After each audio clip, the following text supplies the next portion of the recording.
Welcome to Behind the Screen. I'm your host, Dr. Curtis Collins. I'm the Director and Chief Curator here at the O'Dane Art Museum, and my co-host today, Julie Sakamoto, is going to join me in looking at a wonderful exhibition of landscapes and portraits called Artistry Revealed. I'm really excited. This feels very close to home for us here. It very much is so.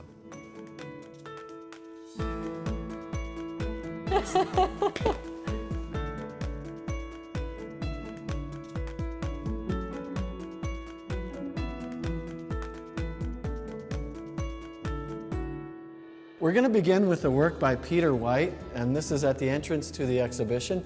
And this, to a certain extent, really describes the show in its entirety and the fact that it's a landscape, but also featured in this landscape is a scene from the Stoney Nakoda Nation, and both Peter and Catherine had a very close relationship with the Stoney Nakoda people. Were Peter and Catherine Indigenous themselves? No, Peter was born in Banff of European descent, and Catherine was born in Massachusetts of American descent.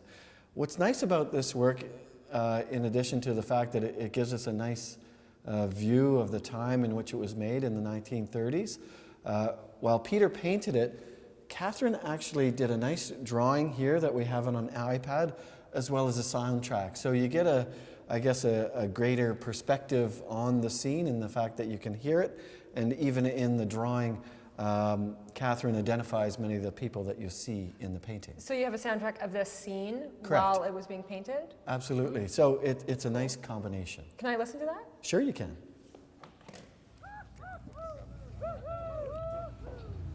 That's awesome. Yeah, it really adds to the sort of imagining that time and that circumstance. Yeah. I'm hearing the rider come in and everybody talking. Oh, great. Wow, that's really cool. It's neat to have that. So Peter, sorry to interrupt. No, go. So Peter painted this sketch. It almost looks unfinished, Somewhat. but I mean, it's a very indicative scene. Yes. But Catherine took the audio and also listed who all of the individuals were. Tell me more about Catherine. So Catherine and Peter met while they were studying in Boston at the School of Fine Arts there.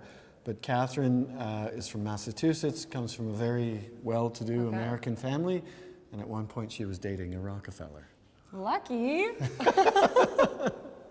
So let's take a look at Catherine herself. Okay. So this portrait of Catherine is by Frederick Bosley, and Bosley was one of the Whites' contemporaries. So in addition to paintings and drawings by Peter and Catherine in this exhibition, we have a number of contemporaries to the Whites.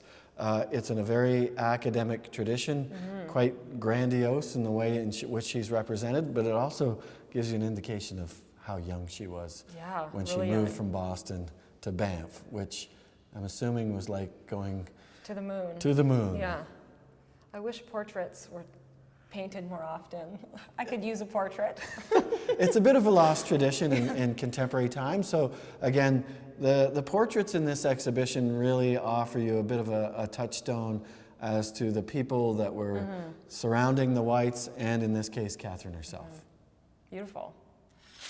These two works by Peter White really capture a lot about what this exhibition examines, and that's the landscape. So in fact, what we have is a study versus a finished work. So the studies would be actually done on site, which is referred to as en plein air painting, and then Peter would take this back to his studio and work it up into a finished large-scale canvas. So this rendering of the Athabasca Glacier is very much a continuation of the Group of Seven traditions in Canada in terms of rendering the landscape as part of a project for forming a national identity within the context of art. So would he have wanted to continue with that tradition or eventually move away and create his own style? Well, you know, Peter and Catherine White, the Canadian group of painters, which followed the Group of Seven, were all really up until the midpoint of the 20th century and thereafter very much focused on continuing that tradition. And part of the way in which it identifies Canada, usually this sort of gnarly tree in the foreground of both works, is meant to be a stand-in for a Canadian, for a person. Okay. And they're resisting, you know, the harshness of the North. Right. And so very much that was an underlying theme in the Group of Seven's work, because you'll notice there are no people in many of these scenes. No. So this landscape and very particular parts of the landscape are a stand-in for the hardy Northern Canadian type person. Climate. Yeah. Exactly. These look so familiar. I mean, the Group of Seven is obviously so familiar for all Canadians. In fact, you're right. The landscape has a very strong and continuing tradition in Canada, and many of our visitors really gravitate towards these works because in this case they describe the Rockies in and around Banff, but there's an obvious parallel to the Rockies here in Whistler. Here, yeah. The So- Cascade Mountain Range. The Cascade Mountain Range. And in fact, we had a number of people from the Group of Seven visit the Whites in Banff. So these two paintings actually capture a nice component of the exhibition in the fact that the work on my left is by J.E.H. MacDonald, one of the leading members of the Group of Seven, and it's a rendering of Peter just before he starts to paint en plein air this scene, and both of these scenes in the background, and obviously the subject of the scene is Cathedral Mountain. So is this the painting then that Peter would have painted after his en plein air? Correct. That's cool. Yeah, so it's really nice that the Group of Seven, you know, in respect to their connection to this landscape show, and particularly J.E.H. MacDonald's capturing Peter, capturing the landscape. That's really cool. And it's nice to see artists inspiring each other and being inspired from each other. It's not just a solo, independent mission. They're really feeding off of each other and supporting each other. And it was really critical for Peter and Catherine to welcome in other painters from across Canada and the United States to really sort of build a cultural community around the Rockies, around Banff, and again, as part of asserting a national identity through the landscape. Like an earlier work that we looked at, again, the process here is very important to the exhibition in the fact that we have a sketch that would have been rendered in the field, so to speak, and here we have the final product that would have been done in the studio. So this image of Lake MacArthur by Peter White, you can see that you know, it's very sort of general rendering of the landscape in the fact that it's not so interested with a photographic-like reproduction of the scene as much as a very gestural rendering. So it does begin to give you hints of the effect of post-impressionism in Canada. However, Peter nor Catherine were nearly as daring as their European counterparts. Absolutely. So he would have built this painting off of his, would you have called it a sketch? In fact, it is a sketch. Yeah, very much so. I mean, it's very quickly rendered, and then you can see how some of the things are different from one work to the other. So in other words, in the foreground here, we have rocks that are rendered, I would say, in the summertime because you can see their surface, whereas in the foreground of the sketch, you can see that they're still snow covered. So the artist makes decisions in the studio based on the information that he or she has recorded in the field. Okay. It's beautiful. They're, again, a very nice representation on, I would say, what was most popular in Canadian art at the midpoint of the 20th century. And it feels like that could be in our backyard. Very There's much. Joffrey It 2.0. looks like Whistler, and, Yeah. and that's what's nice about having this show here at the O'Dane Art Museum, is that people that come here and experience the Rockies, you know, can have that sort of very familiar experience within a cultural context here at the museum. These two little gems are by Catherine, and one thing that's interesting about this exhibition, while Peter has many of the large-scale renderings of the landscape, Catherine does some very small works. Again, this is Lake O'Hara, but the details in these and the way in which she has a much freer stroke in the rendering of these peaks, I would say is very typical of Catherine's work, and in many respects, her small works outshine Peter's larger works. They feel a lot more three-dimensional than Peter's works that we've looked at. And in fact, more three-dimensional and I would say far more immediate in their rendering. So again, there's a number of wonderful little gems by Catherine throughout this exhibition. So in addition to landscapes by both Catherine and Peter, we have a number of portraits. This 1930 oil on canvas by Catherine White is of Chief Dan Wildman. He was a member of the Stoney Nakoda Nation, and so throughout the show there are numerous portraits of First Nations people in the Banff area. And so they would have been very supportive of Peter and Catherine in the area. They had a positive, a very social good relationship bond. at that time, and in spite of the fact that First Nations people were still being governed by the Indian Act, which was a very oppressive act. Peter and Catherine forged a very positive relationship. And a really interesting historical note to this work, you can see the chief has a grizzly claw necklace. And in fact, Peter ended up purchasing that necklace from the chief, and it still resides within the White Museum of the Canadian Rockies collection. In Banff. That's correct. That's awesome. Wow. It's so detailed, so descriptive. That I would say is one of the outstanding features of the portraits versus the landscapes. They tend to be more detailed, and you can very much identify these individuals if you were to compare them to photographs of the period, for example. Absolutely.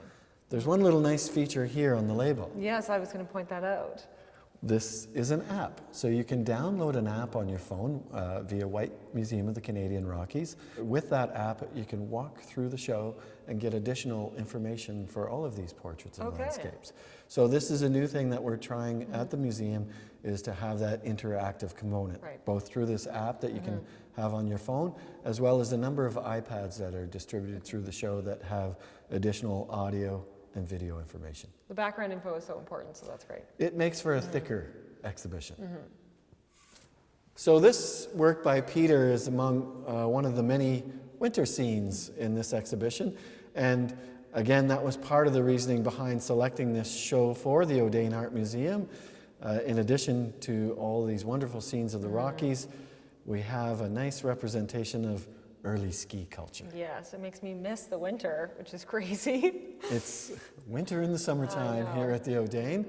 And in fact, the ski trail here offers a very interesting visual device in the fact that it leads you into the mountains. So it adds a sense of depth in this work by Peter that is called Mount Assiniboine in September Snow. It's nice to feel the presence of a person as well. It does lend itself to that, whereas most of the landscapes are very vacant of any sign of humanity. It does add that to it. And that deep snow looks like some serious fresh pow. Fresh pow in September, no less. So that's quite a rare occasion. And again, the idea of mountain culture is central to this exhibition and relates very well to what our visitors here in Whistler experience. Here we have a wall of portraits by students at the School of Fine Arts at the museum in Boston. If I ever have my portrait moment, I want to look forlorn like this lady. I want to look like the banker in the middle, Julie. This one? This guy. Oh yeah, he's smug. So, in fact, some of these may have been executed by Peter and or Catherine, as well as some of their contemporaries at the school when they were studying in Boston. No way. But none of them have an actual artist attributed to them. Is there something else that you can notice about these? Well, these are the same lady. Yes. And probably the two on the corners. As well. And those two. Okay. I feel like some of the gentlemen are probably all, well, the guy with the hat. Yeah, the guy with the hat. So in addition to various renderings of the same people, is there anything else technically that you might notice here? Well, they're not finished. Exactly. I mean, they're... And some of them, I suspect, would be Peter's, that is the unfinished ones, just because he had a tendency not to finish things, whereas Catherine, I guess, was a little more diligent in her renderings. But again, we're not sure who did what, but that moment when they were both in school in Boston is when they fell in love. Oh, that's nice. It is a bit of a romance undertone Totally. to this whole I exhibition. bet they did portraits of each other. I'm assuming so, but What not in this romantic does exhibition. it? In addition to these exercises in portraiture, we also have these exercises in rendering the figure, and both reflect a very academic tradition in this Boston school. Anything that these images remind you of? There's a lot of things these images remind me of.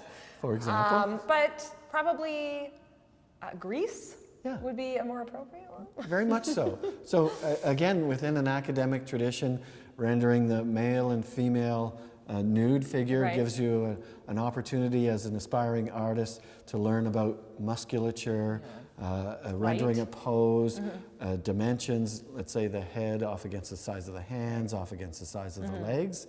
And there's another really interesting feature on how the musculature is shown. Tell me more. He's Well, nude? He is nude, with the exception of a jockstrap. So you can see these very slight highlights in white. Oh, So yeah, those are later additions just to give it a more of a three-dimensional effect. And the very dramatic contrast between light and dark in this rendering is referred to as a chiaroscuro effect. The chiaroscuro makes me want to practice my sketching skills. While you sketch, we'll take a break and move on to some contemporaries of Peter and Catherine White featured in this exhibition. Welcome back to Behind the Screen. We're here at the exhibition entitled Artistry Revealed. I'm your host, Curtis Collins. And I'm Julie Sakamoto. And Curtis, thank you so much for having me today. My pleasure. Here we have a very interesting painting in the fact that it's very different from the mountainscapes and the shots of lakes and First Nations residents in the Banff area. And it's by Elizabeth Wentworth Roberts. And she would have been a colleague of Catherine White. And I suspect it's a seascape from the East Coast. Okay. It seems very different to what both Peter and Catherine seem to have geared themselves towards.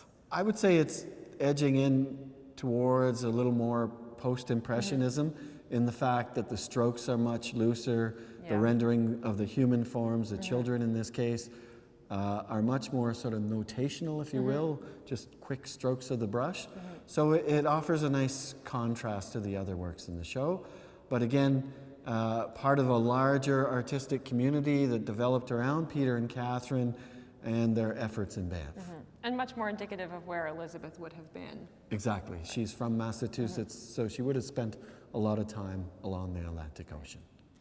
So here, Julie, we have another landscape by a contemporary of the Whites, Chauncey Foster Ryder. And you can see, again, it's not a mountainous scene. I suspect, again, this artist was very active along the Atlantic seaboard in Massachusetts around Boston. So it would most likely be a forested area along the seaboard. And the paint in the picture is much more textured, again, almost in line with what Elizabeth was doing with the seascape. A much more impasto effect in the fact that you can see the buildup of paint as a method of rendering trees and rocks and things of that nature. So these works by the contemporaries of the Whites offer just a bit of a broader view on some of the landscape practices in the eastern part of North America. And was that a technique that was developing at this time, or? Very much so. So artists like Tom Thompson would have really taken that to the next step in terms of the fact that his work was very much a thick, gooey buildup of paint. This is kind of leaning in that direction. Okay, an essence of that. Exactly. So in addition to the many scenes around Banff and the Canadian Rockies, Peter and Catherine traveled quite extensively around North America, to Hawaii and the Pacific Ocean, and this scene speaks to their time in the Yukon. So the top work is actually a rendering of the Yukon River right at Dawson City, and I know that because I used to live in a house right here. And if it was more detailed, you'd be waving. It was more detailed, I'd be waving. And the lower scene, again, a very descriptive work and rendering of Dawson City. This is a historic building right near the waterfront. And in the distance, you see a small hill, and on the side of that hill is what's referred to as the Moose Hide Slide. I've not been to Dawson City, but it's painting a good picture. It is. In fact, I was really gravitated to these right away when we brought all of these works out of the boxes. I spent 5 years in Dawson City. It was a real wonderful time. And I recognize these frames. We've seen them around previous pieces that we looked at.